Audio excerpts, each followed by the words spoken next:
on a privilégié 3 thèmes sur cet atelier pour essayer de centrer un petit peu les débats et d'avancer. Le premier thème, c'est d'une part quelque chose de général sur le BIM et l'acte de construire. Aujourd'hui, on a souvent un point de vue très séquentiel en termes de réalisation d'un projet. Est-ce que le BIM, ça va chambouler ou pas? Est-ce que le BIM peut chambouler ou pas cette façon de travailler? Deuxième thème, là on est vraiment sur la formation. Est-ce qu'il faut adapter, comment on va adapter le contenu de nos formations, formation initiale et formation continue, pour faciliter en fait l'insertion professionnelle des étudiants? Et dernière chose, c'est est-ce que le BIM, c'est pas une opportunité pour réexaminer un petit peu nos façons d'enseigner et de travailler en lycée, à l'université, en école? Et malheureusement, il y a certains thèmes qu'on ne peut pas aborder ici en 1h30. Peut-être qu'on pourra en parler brièvement à la fin, mais j'ai peur que si on commence à partir sur ces thèmes-là, ça monopolise en fait tout l'échange. Notamment, est-ce que le BIM, ça peut marcher pour tous les projets? Est-ce que le BIM, ça permet de mettre en place une protection en quelque sorte de la propriété intellectuelle? Comment on maîtrise la responsabilité en termes d'acteurs, ne serait-ce que sur l'aspect modification de projet? Comment on assure l'interopérabilité? Et dernière chose, dont Louis de Milcamp a parlé ce matin, quelle est la pérennité d'une maquette numérique par rapport à un plan papier qu'on peut dérouler encore 50 ans plus tard? Ces thèmes-là, je suis désolé, mais je pense qu'on va avoir beaucoup de mal à les aborder dans l'heure et demie de l'atelier. Donc si on peut essayer plutôt de se concentrer sur les 3 thèmes précédents, je pense qu'on sera plus efficace. Je ne prends pas plus de temps dans l'introduction et je laisse tout de suite Mathieu commencer. Bonjour, Mathieu Dauthenin. Je travaille au Technopole de Mollande, précisément donc à l'espace construction virtuelle, qui est une salle immersive que l'on a développée dans ce Technopole. Alors, premièrement, donc, un territoire attractif. Le Sud-Ouest est un territoire attractif. On a de la matière première, une qualité de vie et un marché en expansion, avec également une expansion démographique.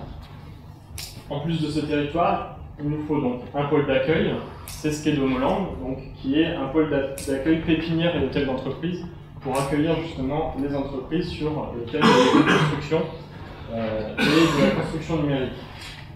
Un pôle financier avec des aides régionales et départementales pour accompagner justement ces entreprises. Du développement de projets avec notamment de l'économie circulaire autour du bois.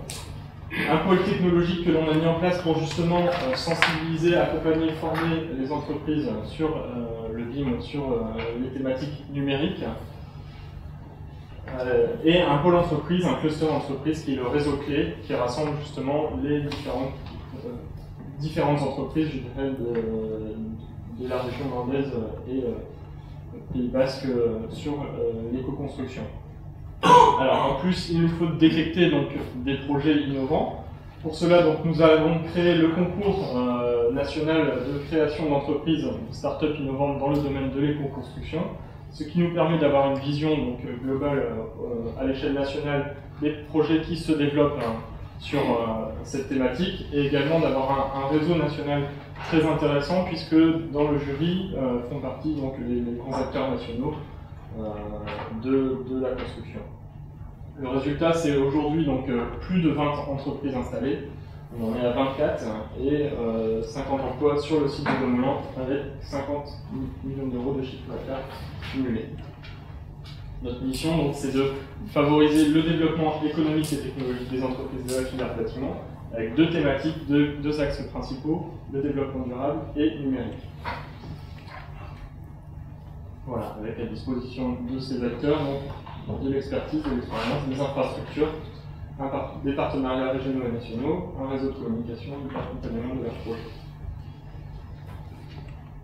Alors, je vais vous présenter donc le BIM, les concepts essentiels qui cadrent le BIM. Donc hier, voilà donc des images un peu caricaturales, mais voilà hier comment les architectes travaillaient sur papier, donc avec les outils de dessin traditionnels. Aujourd'hui, on est sur l'outil informatique avec toujours les plans papier.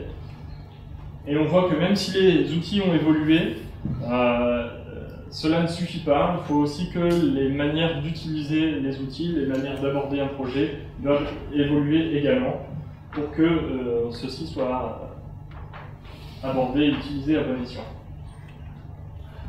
Alors, on constate aujourd'hui dans le secteur de la construction que, effectivement, on a une productivité qui est stagnante, voire qui diminue depuis les années 90, alors que dans d'autres activités manufacturières, la production a presque doublé sur le même temps. Et alors, on est amené aujourd'hui à se demander pourquoi, sur d'autres secteurs on y arrive, sur le bâtiment, qu'est-ce qu'on peut faire pour justement relancer cette filière du bâtiment.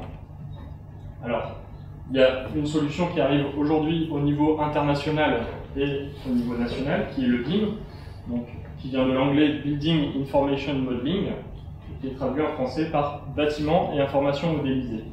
Qu'est-ce que c'est?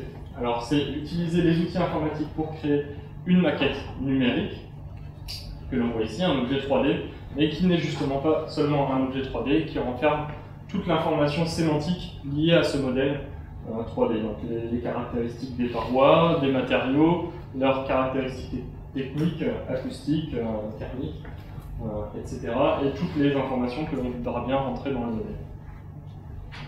Ça permet donc d'aller plus loin en termes de simulation et ça permet également à ce que chacun puisse venir apporter sa pierre à l'édifice en complétant cet avatar virtuel du futur bâtiment. Alors, j'en parlais, donc, le BIM, c'est pas uniquement un modèle numérique du bâtiment, mais c'est également aborder cela avec des nouvelles méthodes de travail collaboratives à mettre en place pour que chacun puisse interagir avec cette maquette et la compléter avec les informations qui lui incombent. Également, donc, mettre en place des nouveaux processus de développement de projet pour que cela puisse fonctionner. Alors ça, c'est le résultat d'une enquête qui a été effectuée auprès d'entreprises qui ont déjà adopté le BIM, qui ont déjà eu affaire au BIM aux États-Unis. Et on se rend compte finalement que le BIM est avant tout un outil formidable pour la communication et la coordination sur un projet de construction. Alors pourquoi le BIM?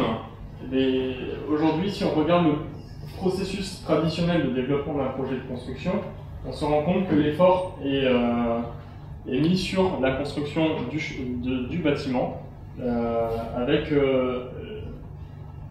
un effort particulier justement à faire les mises au point sur chantier.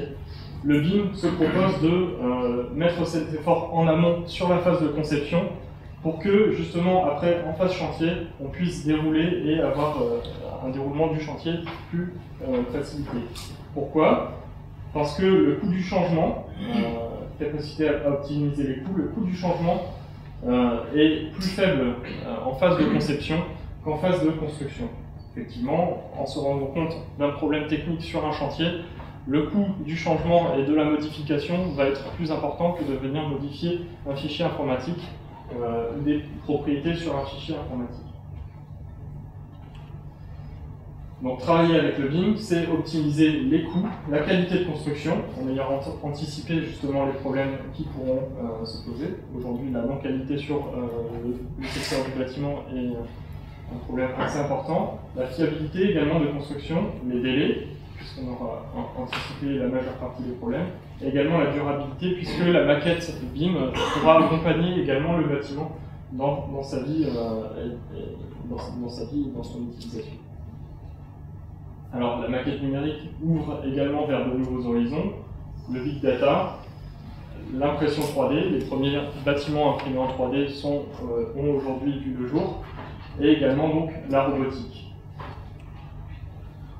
Alors bien sûr, qui dit transition dit résistance au changement.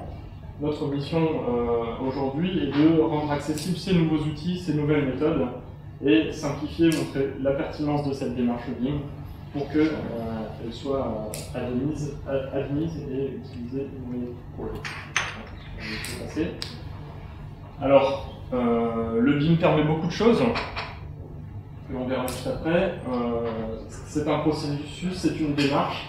Ce qu'il faut savoir aujourd'hui, c'est qu'on en est au level 2, au niveau 2, au BIM niveau 2, qu'il y a d'autres possibilités qui aujourd'hui sont possibles, hein, mais que les outils ne sont pas encore forcément prêts à mettre en œuvre. Alors, pourquoi les usages du BIM? Donc aujourd'hui on connaît la 3D, le BIM permet d'aller plus facilement sur la 4D, donc rajouter la dimension temps, simuler le déroulement d'un chantier. La 5D avec la maîtrise des coûts, l'estimation d'un projet, également 6D, 7D avec la maintenance du bâtiment. Alors, beaucoup d'usages. L'idée importante à retenir, c'est que effectivement, le BIM est un outil pour travailler sur toutes les phases d'un projet de construction, depuis la programmation, la conception, les analyses, les simulations, la documentation, le chantier, la préfabrication et facility management, l'utilisation, la maintenance du bâtiment et pourquoi pas sa démolition ou sa rénovation. Alors, les usages principaux, donc collecter l'information, générer le modèle, le concevoir, analyser, le communiquer et ensuite construire. Alors, pour collecter les données, aujourd'hui on a des bases de données qui sont existantes, par exemple les données IGN pour le territoire, les bases de données SIG. Aujourd'hui on peut aller collecter et capter l'information grâce à des outils qui existent, donc soit des relevés drones, ou bien même des relevés laser pour les intérieurs des bâtiments, qui permettent donc de générer un modèle qui va être utilisé pour le développement du projet. Donc ici on voit à partir d'un nuage de points qui est créé grâce à un laser 3D, qu'on est venu créer le modèle BIM qui sera la référence pour le développement du projet. Ça permet également, on le voit ici, cet outil informatique, d'aller sur des géométries plus complexes et de simuler justement la réaction de ces différents paramètres. Analyser un modèle, simuler différents paramètres, ici sur un territoire, visualiser de la donnée également, ou bien sur un bâtiment. Donc on connaît très bien les analyses, les simulations structurelles, les simulations thermiques. Aujourd'hui, l'intérêt avec le BIM, c'est de pouvoir récupérer un modèle de l'architecte, de pouvoir faire la simulation avec ce modèle, implémenter des valeurs supplémentaires grâce à ces simulations, et que ce modèle soit réutilisé par les autres acteurs. Également, faire de la synthèse avec de la détection de collisions entre différentes conceptions qui pourraient être développées par les partenaires du projet. D'autres simulations, une simulation d'ensoleillement, ou bien ici une simulation de circulation d'un fauteuil roulant au sein d'un immeuble. Communiquer, c'est également des outils pour communiquer autour de cette maquette numérique. Donc ici on voit l'espace construction virtuelle où on peut visiter en 3 dimensions et de manière immersive un futur bâtiment. Mais également des outils plus techniques où on peut annoter, commenter une maquette, certains points, prendre une photo sur chantier et l'envoyer, diffuser à d'autres acteurs du projet. Également des plateformes en ligne qui commencent à arriver pour pouvoir stocker et partager l'information entre les différents intervenants. La construction également, donc c'est mieux préparer cette construction en simulant le déroulement d'un chantier. Donc on est capable de venir implémenter le planning d'un chantier et de simuler le déroulement du chantier en cinématique et de voir un peu les différentes interactions et de communiquer aussi avec les entreprises qui vont intervenir sur ce chantier. Il y a également des outils qui commencent à arriver, qui sont utilisés avec les tablettes pour pouvoir faire du suivi de chantier et de travaux grâce à ces outils numériques. Les apports de la réalité virtuelle et augmentée pour le BIM et pour la gestion de projet également, donc, à nouveau cette visite virtuelle en 3D immersive, mais également la réalité augmentée qui permet donc aujourd'hui de voir par exemple ici derrière un faux plafond les canalisations qui passent, ou bien de projeter un état futur en réalité augmentée sur la tablette. Alors, l'important, comme je l'ai dit, c'est de pouvoir dialoguer entre les différents acteurs autour d'un modèle. C'est pas évident, on sait très bien que un projet de construction, c'est un écosystème compliqué de logiciels qui doivent interagir ensemble. Aujourd'hui, il y a des travaux qui sont menés autour du format IFC qui est destiné à devenir le standard pour le BIM. Voilà, par exemple, un écosystème de logiciels utilisé sur un projet de construction, on voit que c'est très complexe et que pour faire dialoguer tous ces outils ensemble, il faut mettre en place des processus vraiment spécifiques et qu'il faut étudier également cette question très en amont du projet pour ne pas avoir de mauvaises surprises par la suite. Une question également, on pourra en discuter, un seul BIM, une seule maquette, est-ce qu'il y a une seule maquette? Mon opinion là-dessus, c'est le suivant, c'est qu'effectivement, on peut développer une maquette conception, BIM, que de cette maquette, on vient développer un autre modèle qui sera le BIM, le modèle qui va servir à la construction. Certaines données de conception ne seront pas forcément utiles à la construction, donc on a une partie des données qui vont à la poubelle.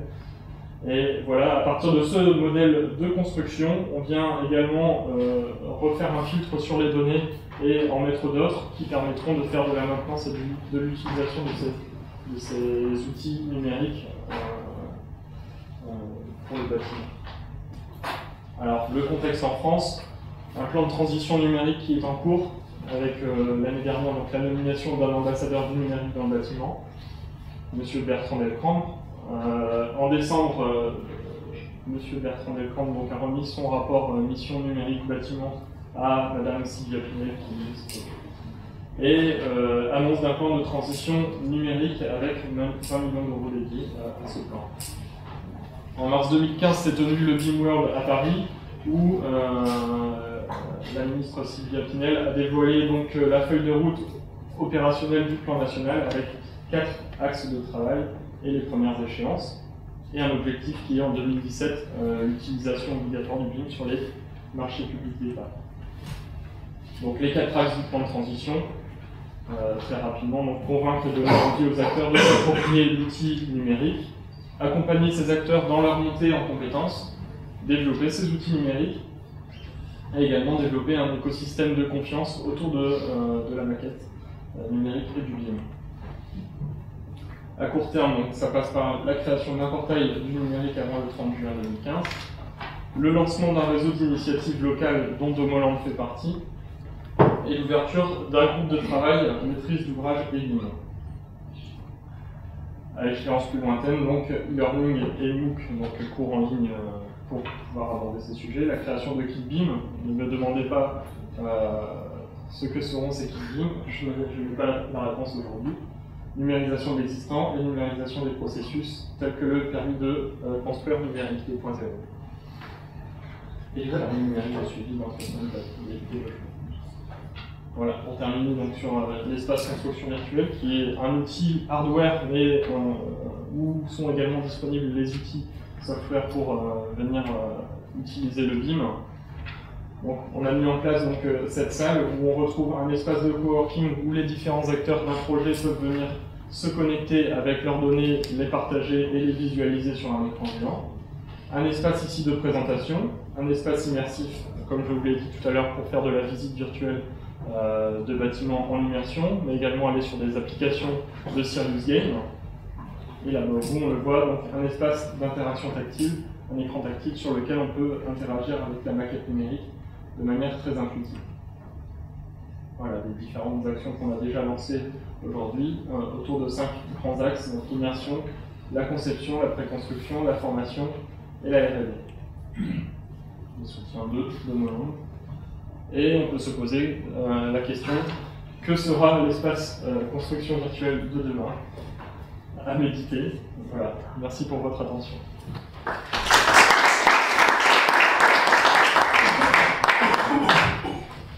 Mon rôle, donc, je suis ingénieur modélisation et développement, et donc j'interviens, je travaille sur tous les sujets qui tournent à la fois autour de la maquette numérique et plus généralement des sujets autour de la visualisation 3D. Donc, comme l'a dit Mathieu tout à l'heure,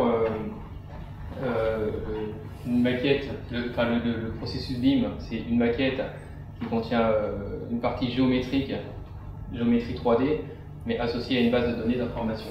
Chaque élément 3D contient de l'information. Donc on travaille vraiment sur la partie maquette numérique, mais aussi pas mal, beaucoup sur la partie visualisation 3D.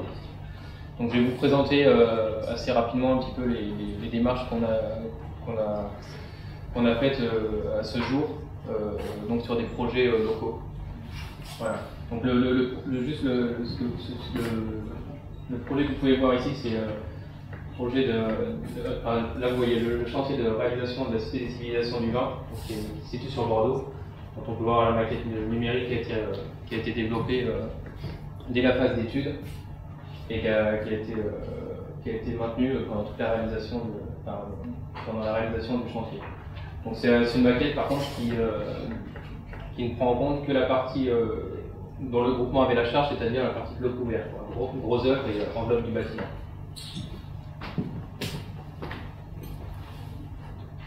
Alors juste en introduction, ce que je voulais juste dire, c'est que aujourd'hui les technologies numériques ont un vrai impact sur la société, c'est pas négligeable, même sur notre quotidien. On voit qu'il y a des nouvelles entreprises qui naissent autour de ces technologies numériques et que le secteur du bâtiment n'est pas le seul à être touché par l'émergence de ces technologies. Donc dans le domaine du bâtiment, c'est le processus BIM qui intègre, on va dire, cette émergence des nouvelles technologies. Et il faut voir ça vraiment comme une source de progrès pour cette filière. Donc l'évolution, les technologies numériques vont créer derrière une évolution des outils et des modes de travail qui vont impliquer donc une sensibilisation des acteurs de la filière qui va passer notamment par la formation. Donc c'est le sujet qu'on traite aujourd'hui. Les intérêts de la démarche BIM sur des projets de réalisation de bâtiments. En phase conception, ça permet d'avoir une meilleure appréhension du projet, une meilleure approche, tout de suite d'avoir une visualisation 3D. Déjà ça va permettre d'avoir un vrai rendu de manière virtuelle du projet qu'on va réaliser. Donc tout de suite ça permet de créer une adhésion. Une optimisation en étude de prix, le fait d'avoir modélisé de manière assez précise le bâtiment, ça permet d'en déduire des données, des quantitatifs plutôt précis, et d'optimiser également, d'aider au choix de solutions techniques par l'étude de variance. Ça permet d'assurer la cohérence des informations et ça permet l'aide à la commercialisation, notamment en définant des supports qui permettent derrière d'expliquer des solutions techniques ou d'expliquer à un client la manière dont on va réaliser son chantier. En phase de réalisation, la maquette numérique va être un atout pour l'organisation du chantier, donc notamment quand il va falloir réfléchir aux installations, intégrer les flux qu'il peut y avoir sur un chantier, les circulations, et sur l'aspect sécurité également. Intégrer tout l'aspect sécurité, que ce soit dans les circulations, que ce soit dans les installations intégrées, etc. Voilà, ça va être aussi un atout pour la coordination. Donc, comme on l'a dit tout à l'heure, la maquette permet de bien coordonner les tâches qui vont être réalisées et de voir qu'il n'y a pas d'interférence dans la façon de mise en œuvre. Un suivi du planning et une gestion des délais plus fiable. Ça permet une meilleure appréhension des tâches à réaliser, donc ça je le vois plus au niveau des compagnons. On peut très facilement expliquer à des personnes sur quelle partie du projet ils vont intervenir, lui dire même sur quel ouvrage il va intervenir dans la journée. Donc ça permet vraiment d'être assez explicite sur les tâches à réaliser. Et ça permet également d'anticiper des interventions qui peuvent être complexes. Donc on n'aurait pas forcément visualisé sur du plan, mais grâce à la maquette, on va pouvoir détecter des zones, des interventions plus complexes et réfléchir comment on va justement y intervenir. Et en termes d'exploitation, ça permet donc de faciliter la gestion parce qu'on va pouvoir anticiper des interventions de gestion, on va pouvoir organiser et assurer le suivi de la maintenance. Et ça permet également d'aider à la préparation d'interventions de maintenance au bâtiment en repérant également des zones d'intervention, comment ça a été réalisé travers la maquette, on peut voir ce qu'il y a sous une dalle ou sous un plafond derrière un mur. Donc ça permet de mieux préparer les interventions et de ne pas avoir de mauvaises surprises. Donc toujours dans les intérêts, donc d'un point de vue collaboration, ça permet de rassembler les différents acteurs autour d'un projet. Comme je disais tout à l'heure, rien que l'aspect visuel, ça crée tout de suite une adhésion de l'ensemble des partenaires et tout le monde est tout de suite plus captivé par le sujet. Et ça permet donc de contribuer à l'efficacité des échanges. En termes d'organisation, ça permet donc d'anticiper des sujets complexes, de minimiser des risques et d'éviter des redondances d'informations et d'incohérences. Et en termes donc de progrès, ça permet d'améliorer le niveau d'exigence, la précision, d'améliorer le gain de temps et le gain de productivité. Donc un exemple un exemple de processus qui a été mis en place dans le cadre d'une démarche BIM, donc dans le cadre justement du projet de la civilisation du vin, où comme je disais, il y a uniquement les acteurs du lot qui sont intervenus sur cette maquette. Donc la maquette est limitée au noyau béton, donc la partie gros œuvre, sur lequel va venir reposer la charpente.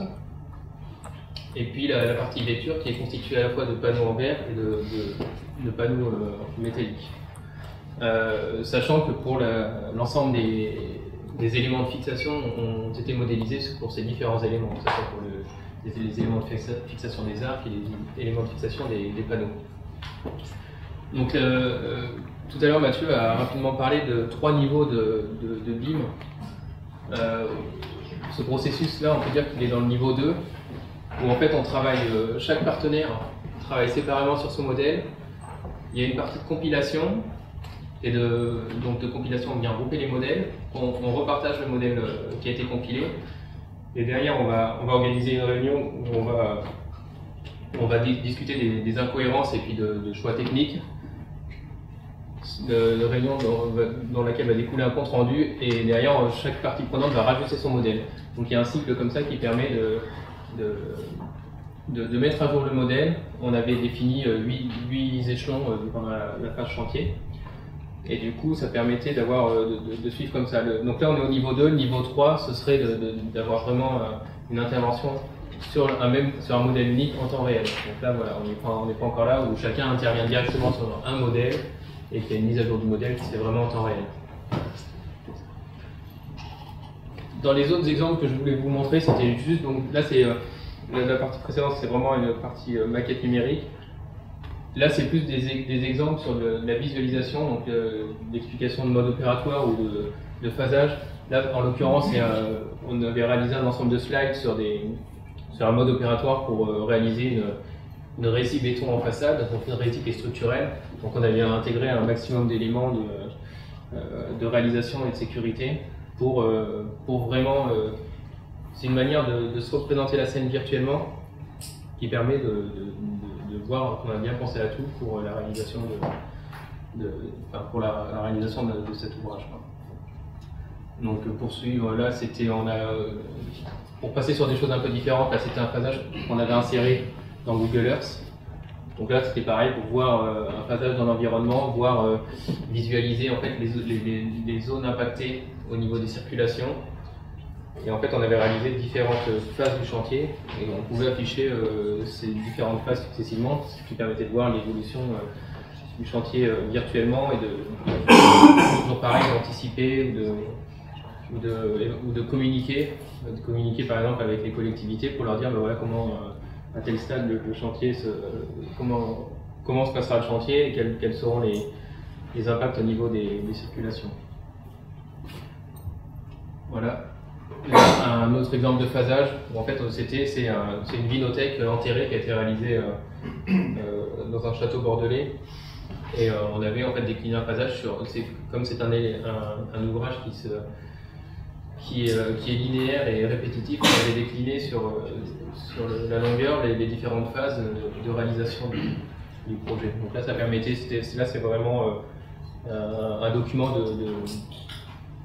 pour l'échange avec le client et d'expliquer la manière dont la manière et puis le déroulé de son chantier. Mais ça permet, je dis beaucoup, ça permet de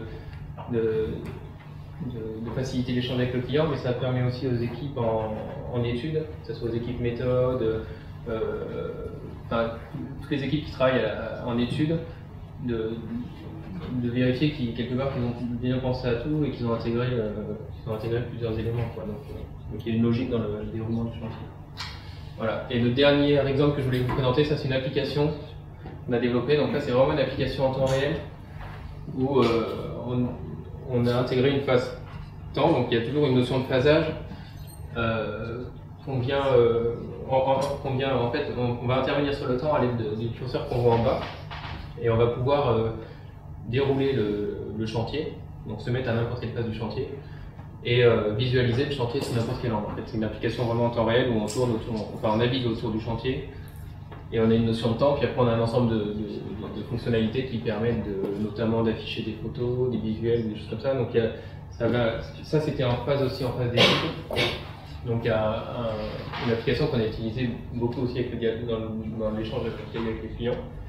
Mais ça a été vraiment un outil aussi très intéressant en phase d'étude parce qu'on est parti de données, par exemple toutes les données là, des différents bâtiments, c'est des données qui m'ont été fournies par les équipes d'études de prix, qui travaillent qui font une modélisation 3D pour faire des métrés. Ils travaillent avec un outil qui s'appelle ATIC qui leur sort une maquette 3D.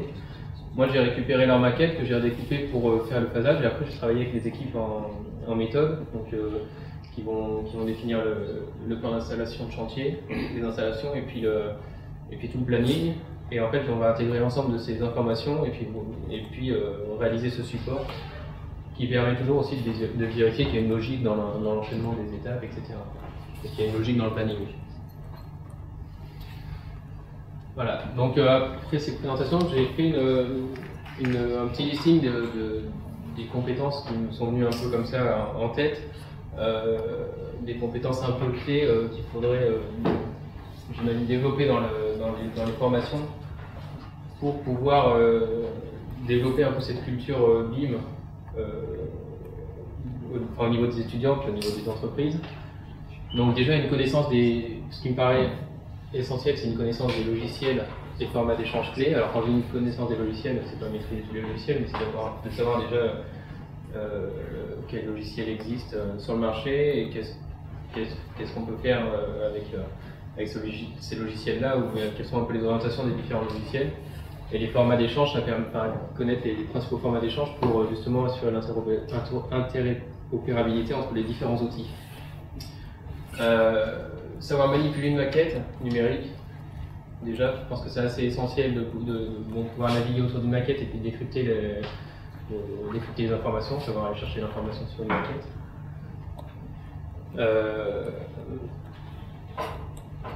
Les fonctionnalités des outils informatiques selon les différents points de vue métier. Donc ça, donc à partir des différents logiciels, savoir quelles sont les fonctions dont on va avoir besoin, en fait, dont on va vraiment servir en fonction des différents métiers. Donc par exemple en étude de prix, ça va être vraiment du quantitatif, donc savoir quelles sont les fonctionnalités pour faire des métrés, pour faire des tableaux de métrés à partir d'une maquette. En méthode, ça va être plus sur des plans d'installation ou faire du planning également. Donc quelles sont les différentes fonctionnalités qui existent dans les outils et en fonction des différents métiers qui existent dans le bâtiment. Après, j'ai noté les techniques et méthodologies pour réaliser un modèle BIM. Donc là, on passe un peu au niveau dessus. L'idée, c'est d'avoir des notions pour créer une maquette et puis pouvoir venir renseigner cette maquette en termes d'information. Donc, ça touche à la modélisation géométrique, l'organisation des modèles, comment organiser, quelle famille d'ouvrages utiliser, etc. pour réaliser le modèle, comment découper un projet pour faciliter aussi la modélisation d'un modèle BIM, le nommage des éléments, définir un point d'insertion pour si on travaille sur de la compilation de modèles, et puis après tout ce qui touche à la gestion de bases de données également, pour savoir faire le tri dans les données. J'ai abordé différents points comme ça, et dans d'autres compétences, on peut penser à l'optimisation géométrique, paramétrique, sur le projet de la cité des civilisations du Bain, il y a eu tout un travail qui a été fait par les équipes du groupe à Nanterre sur l'optimisation justement de la géométrie à la fois des arcs et également sur les panneaux verts et métalliques. Donc pour répartir les panneaux et détecter les zones où il y avait des fortes divergences. Donc il y a eu tout un travail en géométrie paramétrique à ce niveau-là. Donc après il y a tout ce qui touche aux technologies de réalité virtuelle, les technologies 3D, temps réel, etc. Donc qui sont aussi en lien avec la maquette. Et puis il y a tout ce qui peut être de développement informatique plus spécifique, des développements de plugins autour des logiciels, quand on a des besoins spécifiques ou quand on veut créer des routines ou des choses comme ça. Donc ça peut être aussi des choses qui peuvent être abordées, j'imagine, en formation pour pouvoir avoir ces notions-là, savoir qu'il y a la possibilité de développer des modules complémentaires au logiciel, certains outils.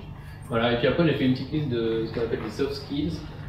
Donc je pense que ce qui est bien, c'est de développer un peu la culture autour des technologies du numérique, avoir une ouverture d'esprit, savoir, on sait que c'est le processus BIM, c'est quelque chose qui est vraiment en mutation aujourd'hui, donc il n'y a pas, on avance tous, mais il n'y a pas de, comment dire, il n'y a pas d'outil miracle, donc on est tous en train d'avancer comme on peut, donc je pense qu'il faut avoir une certaine ouverture d'esprit sur ce qui se fait ailleurs et puis sur essayer de voir comment calquer des choses, comment s'adapter au mieux, une certaine logique. Je pense notamment à l'organisation des modèles, l'organisation des modèles, surtout une certaine rigueur. Pour justement, comme on est à plusieurs, qui est à l'aspect collaboration, ça nous donne une certaine rigueur, à la fois dans les délais, dans la façon de faire, dans l'échange des informations. Il y a une certaine agilité aussi sur justement pour pouvoir réutiliser des modèles, savoir passer d'un logiciel à un autre. Enfin, voilà, il y a tout un aspect, parfois un côté un peu agile à avoir pour essayer de s'adapter à cet environnement qui n'est pas tout le temps évident, qui est parfois assez complexe et assez divers. Voilà, donc merci de votre attention.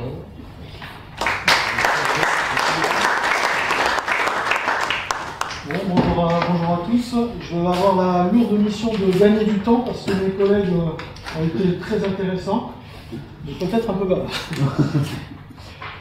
Donc moi je vais vous présenter la partie sur l'enseignement du BIM et notamment un retour d'expérience par rapport à l'enseignement du BIM au niveau du lycée technologique. Donc au niveau de la présentation, j'ai prévu 3 parties. Donc une première partie qui sera plus qui se basera sur la pédagogie du projet et le processus BIM. L'exemple de la séquence pédagogique dont je vous ai parlé.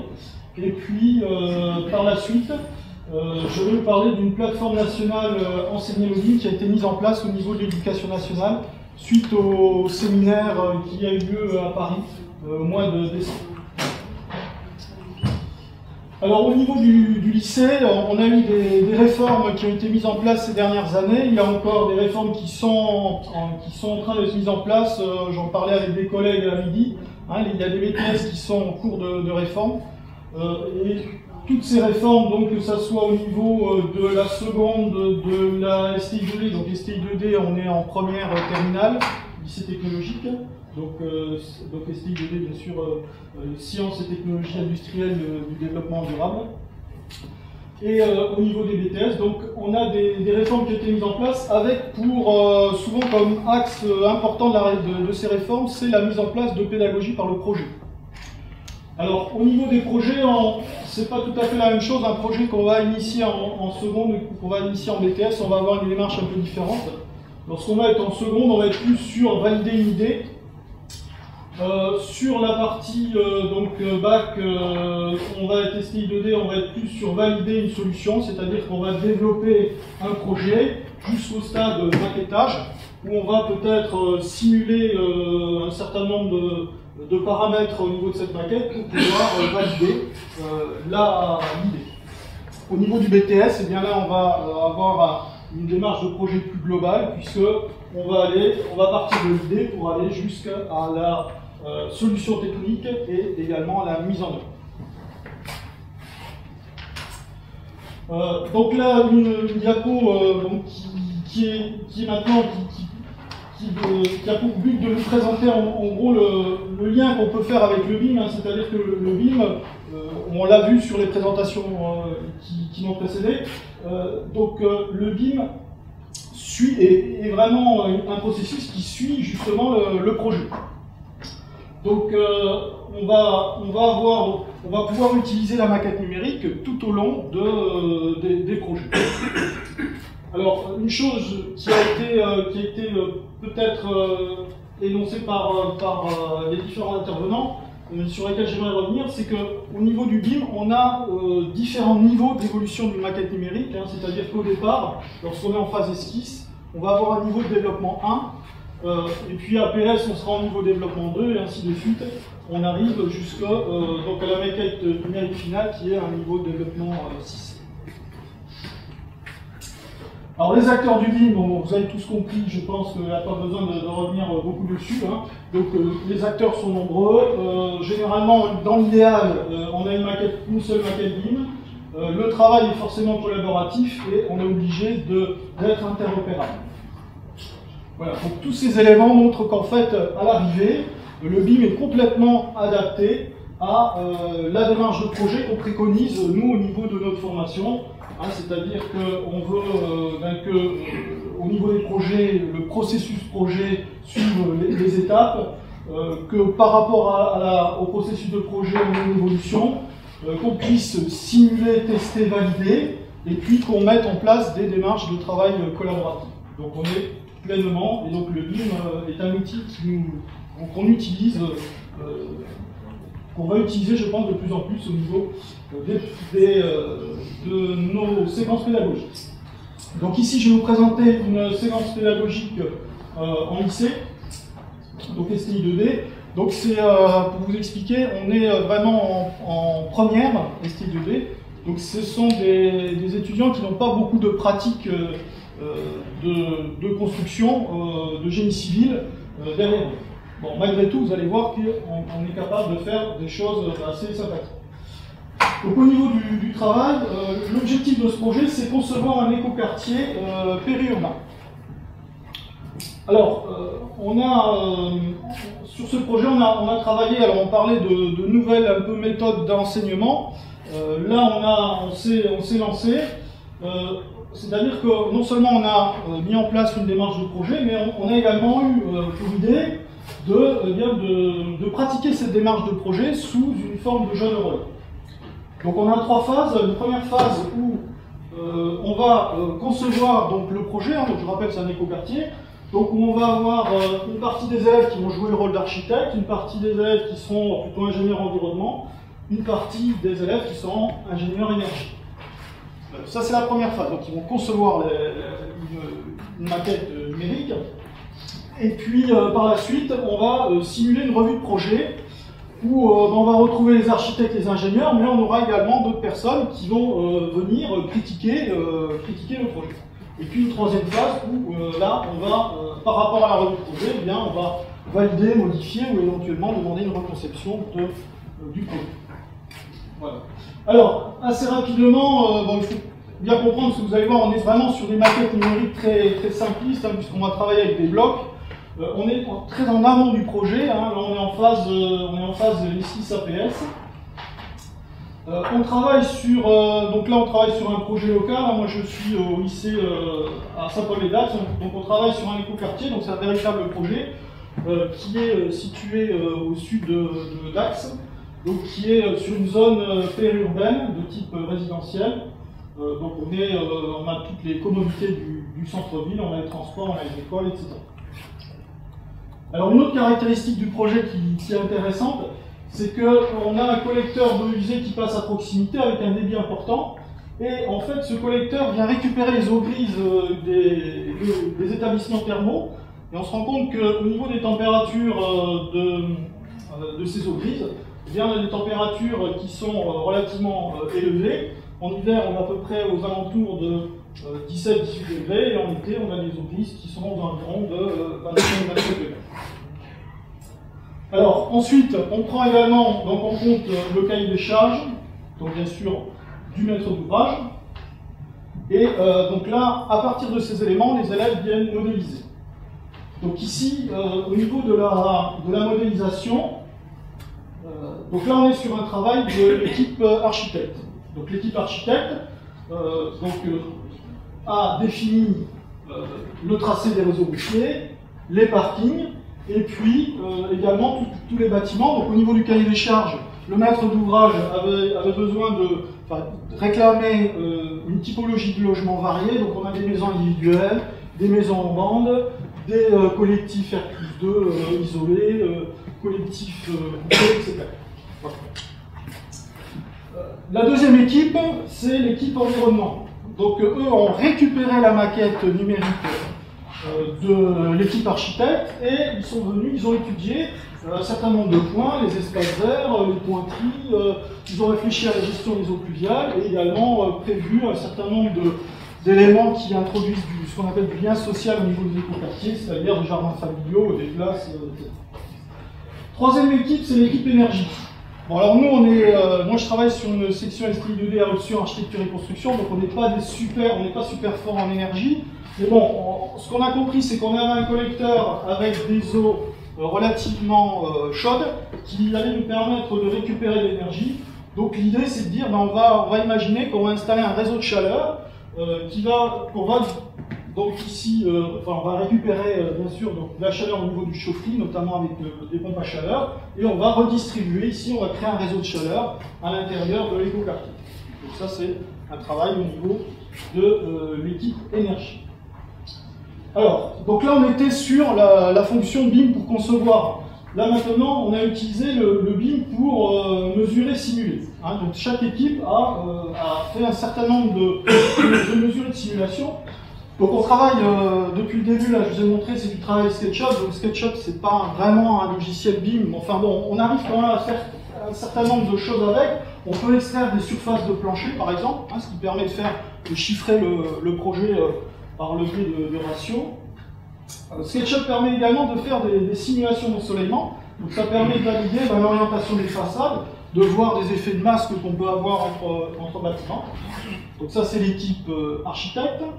L'équipe environnement travaille avec un plugin SketchUp qui s'appelle Nest, qui a été développé par Novatec, et qui permet, à partir d'une maquette SketchUp, de sortir les impacts environnementaux.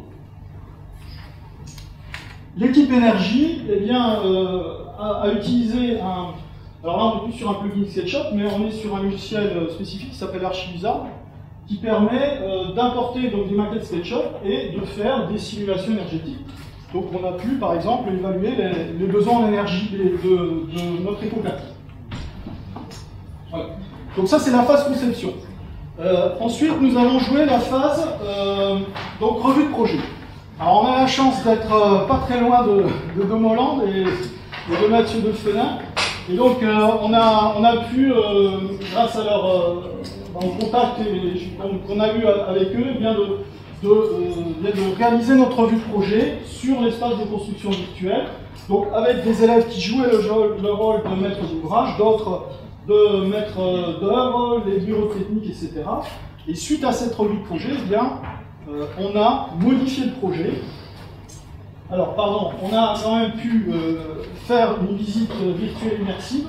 Hein, donc, nos élèves ont pu, ici, à l'aide de l'espace de construction virtuelle, se déplacer complètement en immersif 3D à l'intérieur du matériau.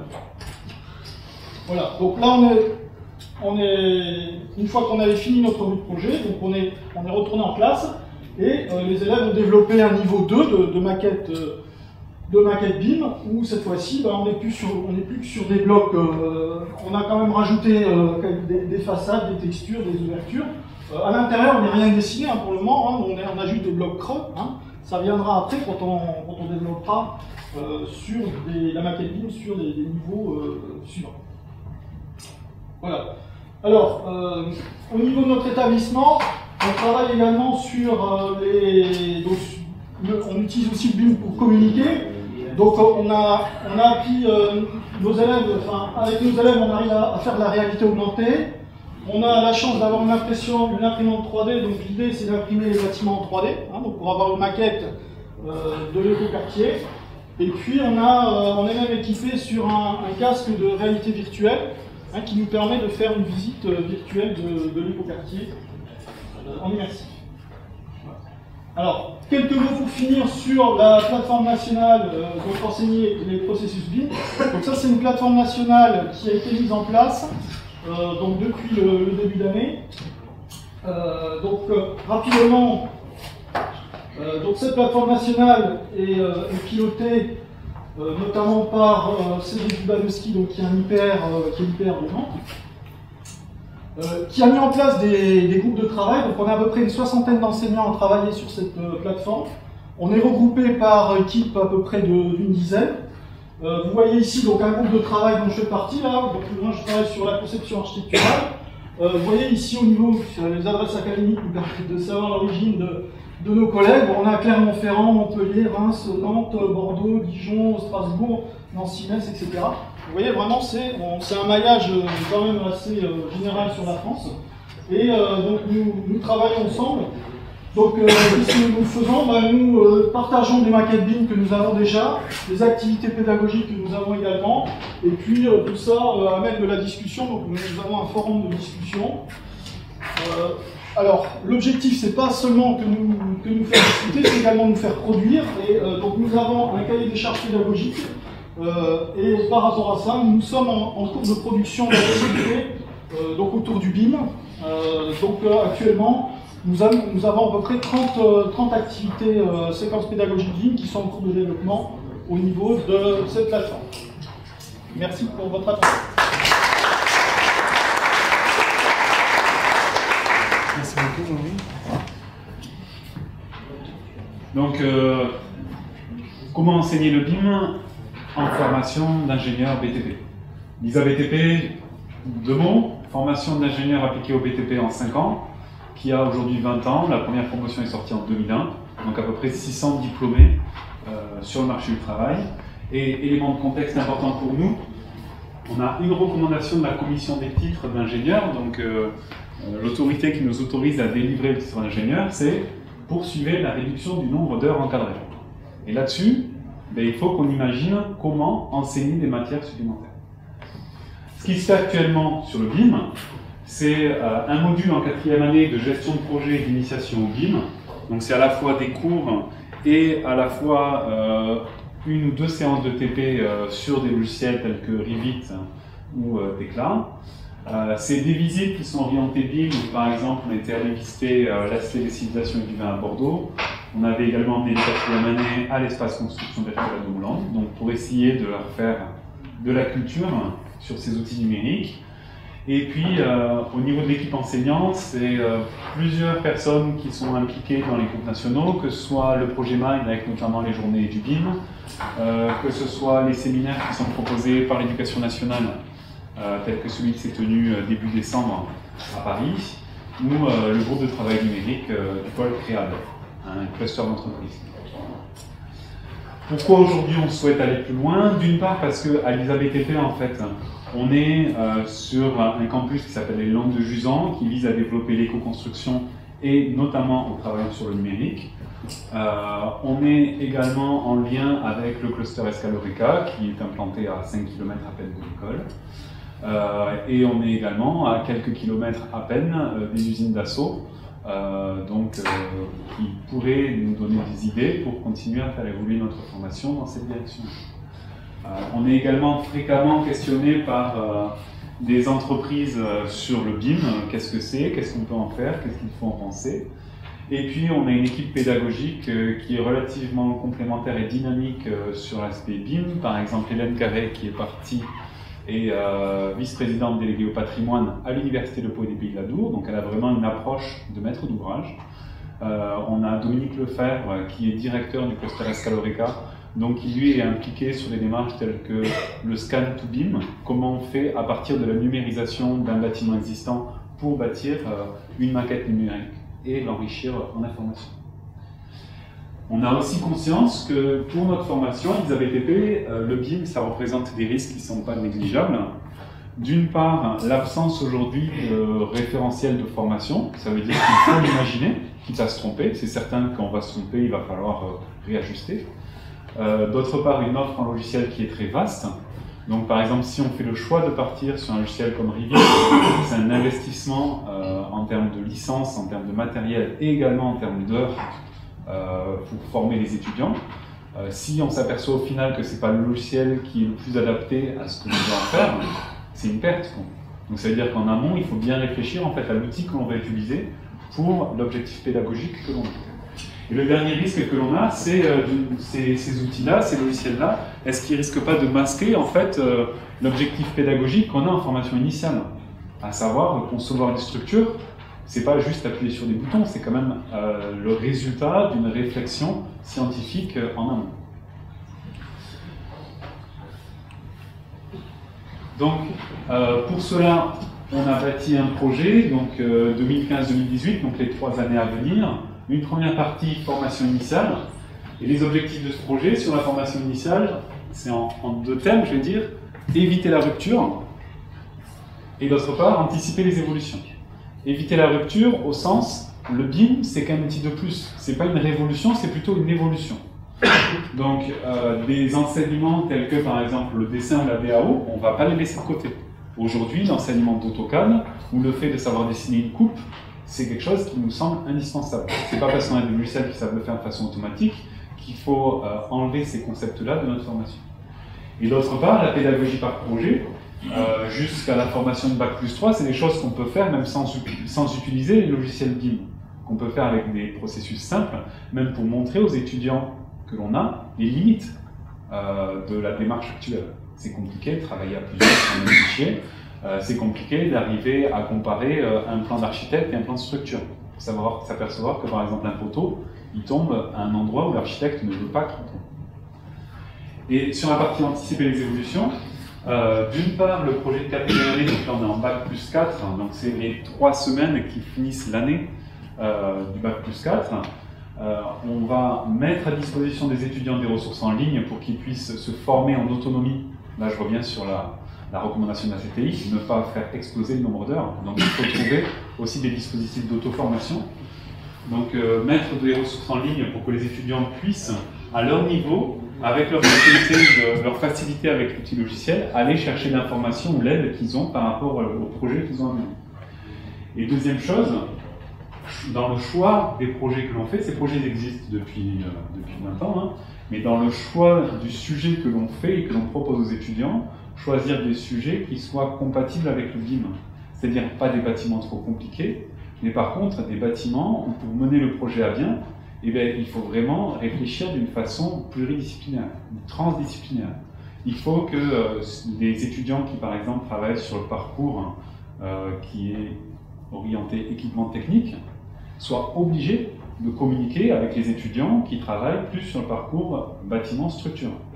Donc voilà, donc c'est dans le choix de sujet, il faut être un petit peu plus fin que ce que l'on faisait jusqu'à maintenant si on va utiliser le BIM.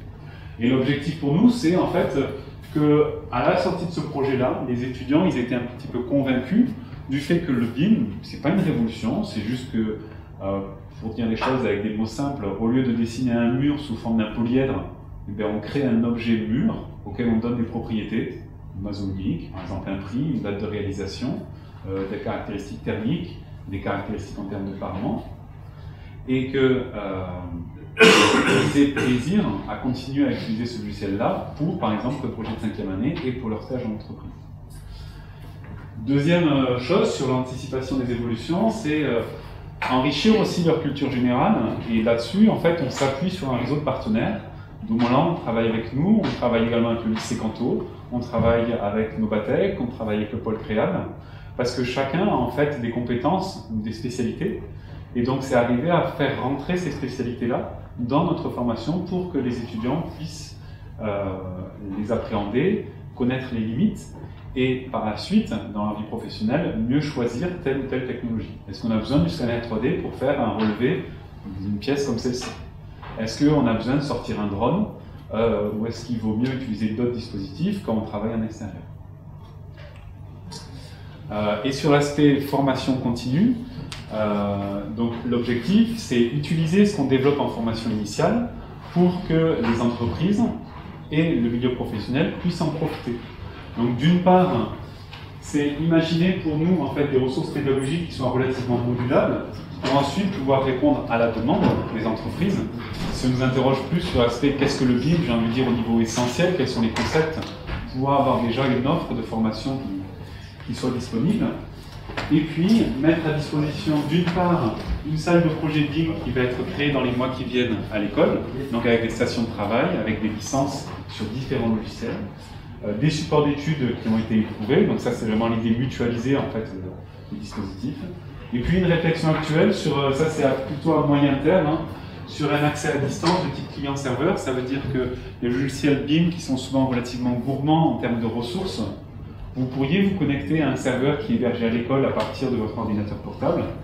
Les logiciels, tout ce qui est rendu graphique est calculé à l'école. Vous, sur votre ordinateur, vous n'avez plus que l'aspect visualisation. Ce qui permet pour nos étudiants de travailler depuis leur domicile ou depuis leur lieu de stage, ou pour des gens qui sont en formation continue avec nous depuis leur entreprise, sur une station de travail BIM, mais qui est hébergée physiquement à l'école. Ça, c'est un projet plutôt à moyen terme. Voilà, donc, juste pour conclure, pour nous, le BIM, il y a un signal politique fort qui est l'échéance de 2017. Donc ça veut dire qu'il faut qu'on y aille, il ne faut pas se poser de questions, il ne faut pas tourner autour du pot. Et on est persuadé qu'il sera utilisé par une majorité de nos diplômés à court terme.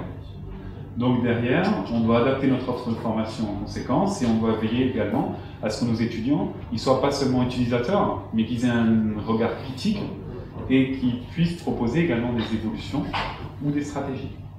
Et puis, de façon plus générale, est-ce que le BIM, c'est pas aussi une opportunité donc, pour réexaminer nos façons de travailler ou d'enseigner, et puis pour bâtir des cursus de formation initiale et formation continue qui soient peut-être plus complémentaires qu'aujourd'hui où on a vraiment quand même une séparation qui est assez significative. Je vous remercie, je vous propose de passer à la deuxième partie.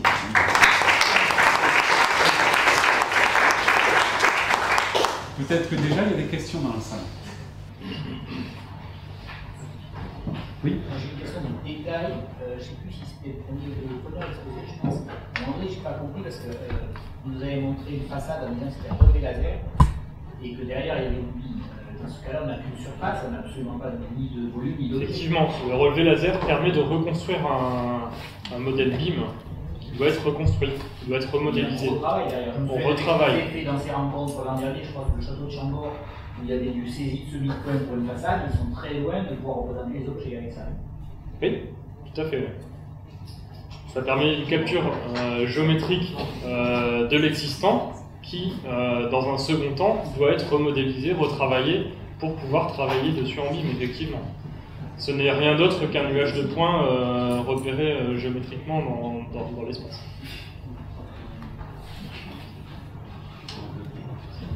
Après, voilà. dans ce genre de... Peut-être représente-toi. Oui, je suis professeur de je suis professeur de topographie, on travaille sur le scan et la modélisation. Ouais. Maintenant, il y a des produits qui existent qui permettent de partir du nuage de points vers la maquette numérique. Qui sont distribués par Faro, pas pour faire de publicité, mais un produit qui s'appelle Virtuser par exemple. Et on travaille sur 2 écrans et on clique des points dans le nuage de points, on lui dit que c'est un mur et il crée le mur. Donc avec un scan 3D par exemple sur ce bâtiment-là, intérieur-extérieur, on peut recréer sans un temps infini la maquette numérique. Alors après ça crée des formes simples, un mur avec un fruit, bon après il peut y avoir des pertes d'informations, mais c'est des produits qui marchent bien. Ouais, disons qu'il y a des outils aujourd'hui qui arrivent sur le marché qui permettent à partir de ces scans de repérer des formes géométriques simples et de venir les remodéliser. Prendre 3 points, dire que c'est un plan et générer un plan. J'avais un regret, c'est que dans toutes vos présentations, et ce matin aussi, on est soit sur du très grand projet, où le BIM, je crois qu'il s'impose de lui-même, parce qu'il y a une telle interaction entre les différentes facettes que travailler autrement, c'est même pas imaginable aujourd'hui. Là, dans la présentation du collègue enseignant, je veux dire, on n'a pas le niveau 0, on commence au niveau 1, on a l'esquisse et le cahier des charges. Le maître d'ouvrage, il est où là-dedans? C'est lui qui a les clés du projet. D'accord? On parle du projet, on ne parle pas de données financières. Prenez un projet de logement social, le prix il est bordé, comment on l'intègre dans ces choses-là? Là, on fait du BIM après, on ne fait pas du BIM réel. Pour moi, on est là-dessus. 80% des projets dans nos petits départements aujourd'hui, c'est des projets de logements sociaux, 20-30 logements, où derrière, il va y avoir l'artisan du coin qui va faire les travaux parce que les grands groupes, ils n'y vont pas, parce qu'en termes de frais généraux, ils sont trop chers et ils ne peuvent pas concourir. Comme on fait. D'accord ? Les équipes de maîtrise d'œuvre, elles ne sont pas choisies sur des esquisses, on n'a pas le droit. Pour faire un concours d'archi, pour choisir sur une esquisse, ça coûte beaucoup trop cher et c'est beaucoup trop long. Je pense que là, on laisse de côté un grand nombre de projets qui existent au quotidien dans le BIM. Est-ce que c'est ça le BIM? Est-ce que c'est ça la réalité que veulent nos politiques en disant il faut à tout prix qu'on aille vers cette économie que je conçois, qui est tout à fait réaliste par rapport à l'exposé de ce matin? Comment on entre ces projets-là là-dedans? Ça, je crois que je n'ai pas eu de réponse cet après-midi à tout.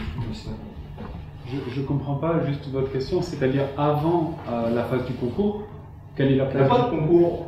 Ou avant le choix d'un maître d'œuvre, quelle est la place du BIM? Oui. Là, dans le projet que nous présente le collègue, c'est très intéressant. Je pense que les étudiants, les élèves, ils peuvent que se faire plaisir sur un projet d'éco-quartier comme ça. Quelles sont les règles de cet éco-quartier? Quel a été le cahier des charges donné à l'équipe d'archi en amont? On ne les a pas. Combien de logements il faut? Quel type de logement on a? Quelle opérationnalité il y avait? J'ai été très rapide, mais j'ai voulu gagner du temps au mauvais moment, peut-être. Ça peut aider à la programmation. Ah bah alors, on édulcore beaucoup du projet. On édulcore pas, les outils, c'est pas une clé à molette. On arrive à la notion, je trouvais l'essentiel, c'est qu'on est sur des outils. On est sur des outils à la fois des outils et des technologies. Mais ça ne fait pas tout. Ça va le BIM ne va pas vous chercher le financement, par exemple. Par contre, ça va vous aider à avoir une belle photo vachement sympa qui vous permettra d'aller chercher le financement. Pas sûr du tout. Vous voyez, sur les grands projets, oui. Mais non, mais même sur les petits. Non, attends, moi j'ai parlé de la maison individuelle. La maison individuelle, vous allez chercher un financement à 200 000 €. Sauf que si vous avez trouvé un client, vous lui avez mis 2 ou 3 petits trucs bien sur sa maison, etc., il va aller se saigner un peu, il serrera un peu plus sa ceinture pour financer son projet. Attention du logement social, si vous trouvez ça, vous téléphonez. Mais le logement, c'est. Le logement social, c'est ce qui fait pas mal de bâtiments aujourd'hui. Après, ça va servir en phase de travaux. Le logement. En phase de travaux sur le logement social, on pourra intégrer. Alors là, bon, c'est resté sur le couvert, pour le chantier de la cité civilisation d'hiver, mais pour un chantier de logement, on peut intégrer l'électricien, le plombier, la préservation. Et après, en suivi chantier, les rotations de marche, on parle pour les gros œuvres, pour mon métier. Il n'y a pas de manche, tu rigoles quoi. Dans les logements sociaux, il n'y a pas de manche? Non, tu fais un logement, tu fais pas de manche. Bah si. Bah peu. Peu. Tu sais pourquoi tu fais pas de manche? Parce qu'il faut. Mais pourquoi on ne peut pas le faire sur la maçonnerie? Bien sûr que ça Je me permets juste d'intervenir. Là, on aborde la question le BIM. Est-ce que c'est bon pour tous les projets ou pas? Et je crois qu'il n'y a pas de réponse. On va voir. Je vous donne la parole. Moi, je voulais faire un commentaire sur vos présentations d'enseignants. Quelque chose qui a été dit peut-être de façon un peu légère et donc sur lequel je voudrais appuyer. Sauf quelques rares exceptions, on n'a pas besoin de BIMeurs experts. On a besoin d'ingénieurs métiers, je crois que vous l'avez dit l'un et l'autre, qui sauront se servir du BIM. Je suis juste pas tout à fait d'accord avec ce propos que tu dis à la fin. Savoir que le dessin et la coupe, oui, il faut assurer la transition, mais je pense que bientôt quand même. Nos jeunes, quand ils arrivent aujourd'hui, ils font plus une coupe à partir de. Ils ne savent plus dessiner en 2D d'ailleurs. Ils dessinent directement en 3D. C'est même pas forcément besoin d'ingénieur pour utiliser un logiciel tel que Revit, tracer des poutres ou des voiles. On n'a pas besoin d'avoir un niveau d'ingénieur pour le faire. Les gens en licence pro sont totalement capables et simplement pour faire une coupe, les gens aujourd'hui font le modèle. On peut le regretter, c'est comme ça. Oui, mais il y a quand même des concepts. On va représenter des choses qu'on ne voit pas sur une coupe, des arêtes qui vont être cachées, choses comme ça, qui sont importantes.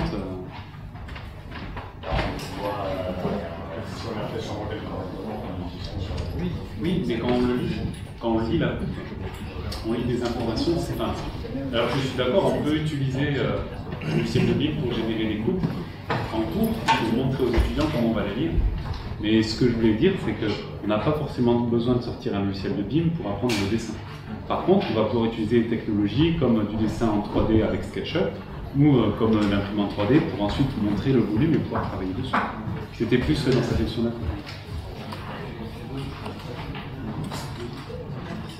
il y a d'autres questions. L'heure tourne, ouais. Moi, ça aurait été plus sur le suivi chantier, c'est-à-dire sortie du contexte. On décide déjà en avant-projet et mettons qu'il y a du travail ou pas qui a été fait sur des dessins 3D ou de modélisation intérieure, parce que là, c'est extérieur.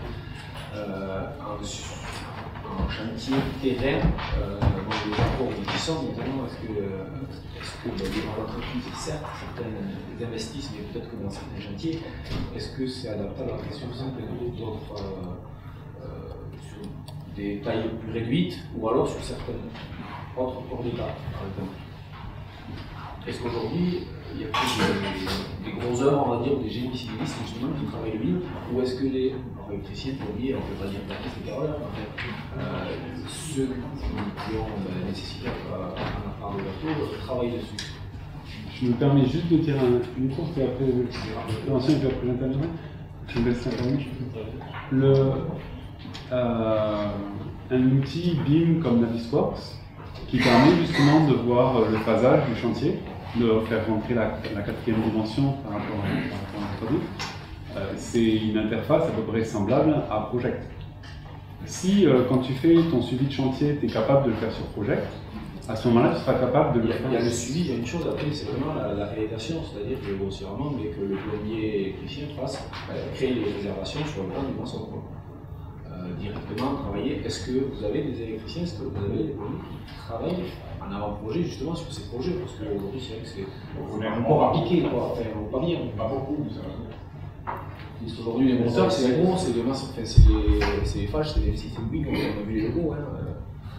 Alors, sur l'aspect électricien, sinon il y a aussi du secteur énergie, quoi. Hervé, je te laisse commencer. Non, mais pour l'instant, c'est pas l'électricien qui va directement venir faire descendre son installation sur la maquette, ça c'est sûr. C'est plus en phase, c'est sur, soit ça va être des cabinets d'ingénierie dans le club, où là ils vont peut-être déjà dessiner des installations, même. Aujourd'hui, on n'a pas. Il y a quelques maquettes, on allait dessiner des réseaux, des choses comme ça, mais bon, c'est vraiment tout. Et puis c'est pas notre entreprise d'électricité qui va venir. C'est les boîtes qui ont eu. Donc c'est vrai que sur des projets, pour l'instant, c'est pas le cas, mais ça va être ça peut être le cas sur des projets. Mais en ingénierie, quoi, ça va pas être une entreprise de chantier qui va faire le chantier qui va intervenir directement sur la maquette. Mais dans tous les cas, c'est l'ingénierie. Dans le cas des grandes oui. entreprises, c'est une ingénierie intégrée. Dans le cas des petites entreprises, c'est une ingénierie externe. C'est jamais les entreprises. L'essentiel qui fait la fonction. En électricité, il existe déjà des entreprises de grosse taille et des producteurs de logiciels, que je connais au moins qui font de l'implantation de réseaux courant fort, courant faible, climatisation, etc. etc.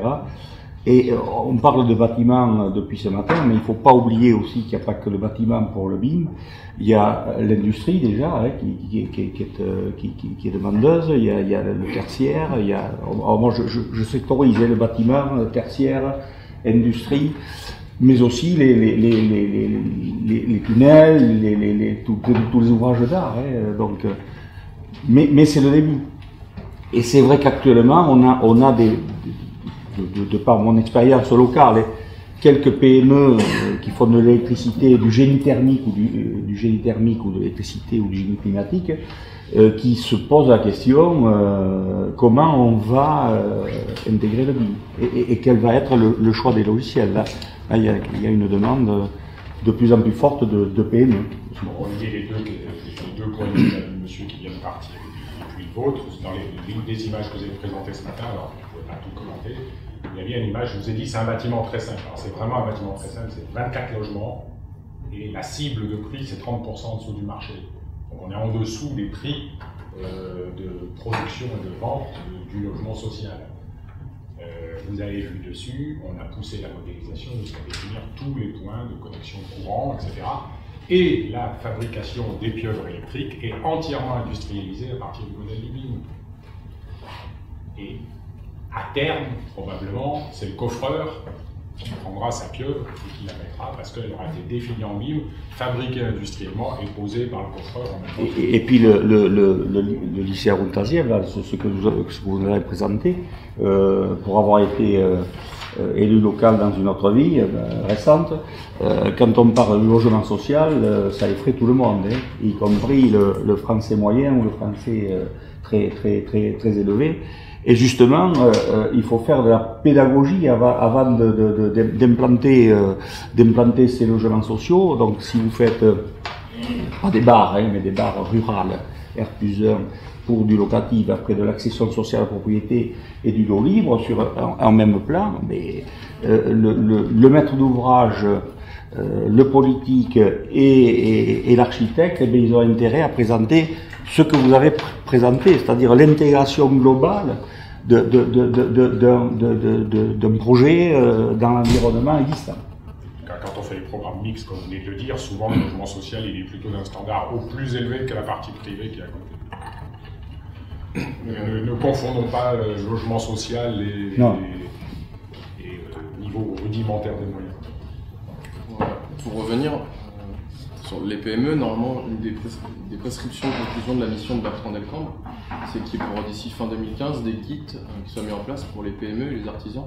L'utilisation du BIM, alors je ne sais pas comment ça sera fait, ça sera respecté déjà. C'est pas bien ce qu'il entend par là. Mais une de ces recommandations-là, c'est de soutenir les PME, les artisans, disons des, je ne sais pas si ça sera sur du Revit ou autre, mais que ce soit préformaté et qu'ils puissent l'utiliser au mieux, de façon le plus simple et le plus rapidement possible, pour des opérations de dimension réduite.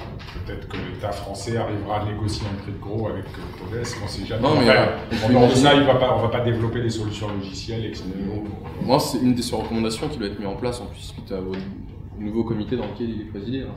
Je ne sais pas comment eux ils vont aboutir à cette chose-là, mais si ça arrive au bout, oui, c'est comme une société de maisons individuelles, si elle a des choses déjà préformatées, ça peut être gagner du temps. Ils font le plan pour monsieur et madame tout le monde, et puis derrière ils vont directement leur métrique qui sort, avec l'implantation du réseau. Il va leur falloir un petit peu de temps pour s'y former. Oui. Une fois qu'ils l'auront fait, ils auront un gain de productivité. Et que le client se fasse sa maison, comme il fait sa cuisine chez Ikea. Tout à fait. Et ça, j'avais une question pour vous, à Moland.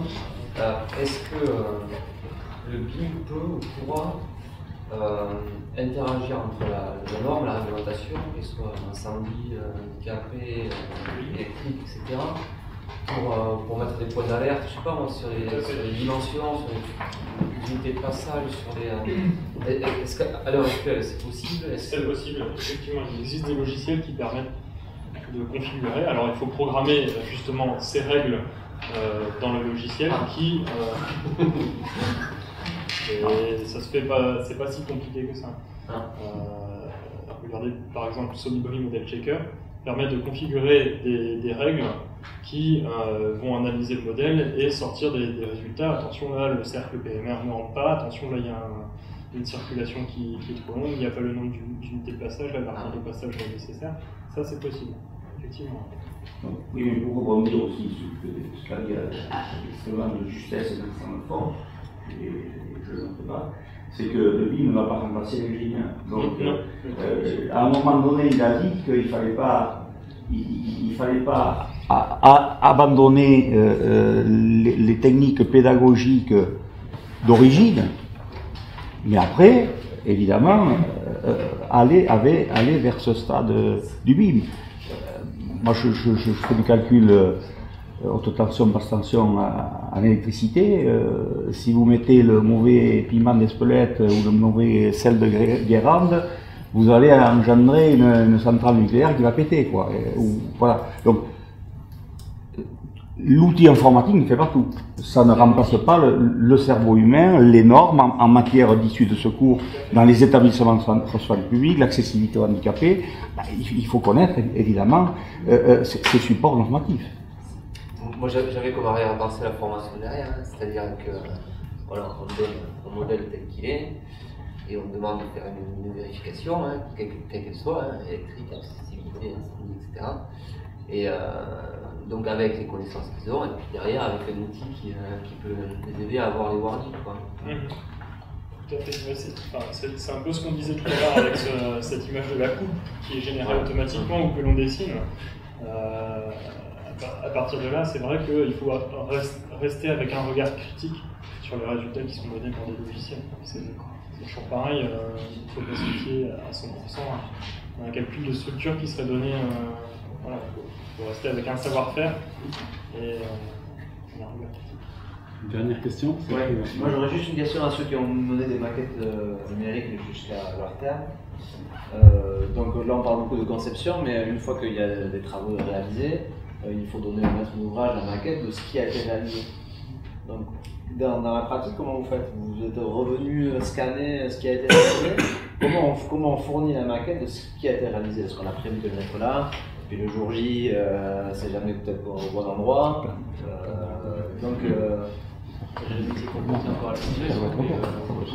C'est ni plus ni moins que le dossier de recommandation. On le fait ou on le fait pas. Exactement. Après, par contre, pour ce qui est de la transcription, aujourd'hui, on peut très bien fournir une maquette que je vais dire PDFisée. Je parle si Hervé m'arrache les yeux, mais en gros, semi-figé, avec un viewer qui permet, relativement commode d'accès, qui permet au maître d'ouvrage. Le problème, il n'est pas résolu aujourd'hui, c'est que dans la maquette, il y a énormément d'informations qui n'intéressent que très très peu le maître d'ouvrage. Il manque beaucoup d'informations dont il va avoir besoin. Et ça, c'est ce que je disais ce matin, il faut que les maîtres d'ouvrage eux-mêmes se positionnent pour dire « moi, la maquette, je la veux ». Il va falloir qu'ils nous spécifient les besoins en maquette comme ils nous spécifient les besoins du projet. C'est un élément du projet. S'ils ne le font pas, ils n'auront jamais donné une maquette, c'est un fichier, vous le gravez sur un DVD, vous le donnez, c'est fini. Aujourd'hui, en DE, il y en a certains qui demandent des papiers, des exemplaires CD ou PDF, donc PDF physique, voilà, et ensuite des fichiers sources qui sortent soit Word si c'est de l'écrit, ou si c'est des plans en format AutoCAD ou format. Voilà, on vous demande le format fichier. Alors peut-être un nouveau format, je ne sais pas IFC. IFC, Revit, RDT. Il y a des moyens de. Non, mais il y a des formats, puis il y a des vidéos, ça permet de les. Mais le choix, pour reprendre ce que tu disais, vous travaillez sur SketchUp, etc. Je trouve que c'est bien parce que justement ça permet de travailler avec un logiciel un peu rudimentaire qui ne fait pas tout, qui permet d'aborder les principes de base. Juste un complément, quand même, quand vos élèves vont sortir de vos lycées, ça serait bien qu'ils aient un début de pratique sur un outil du commerce, peu importe. Peu importe, ça veut dire Revit. On est les premiers à le reconnaître. On était formés. Puis dites-leur qu'il ne faut pas qu'ils viennent dans les entreprises avec leur version gratuite. Je m'excuse. Je suis obligé de vous interrompre là. Ça nous pollue tous nos plans avec version. Il faut leur acheter la version. Je vous remercie beaucoup pour votre participation, pour vos questions, et puis je pense qu'il faut qu'on remette ça sous un autre format, c'est douce. Merci. Merci.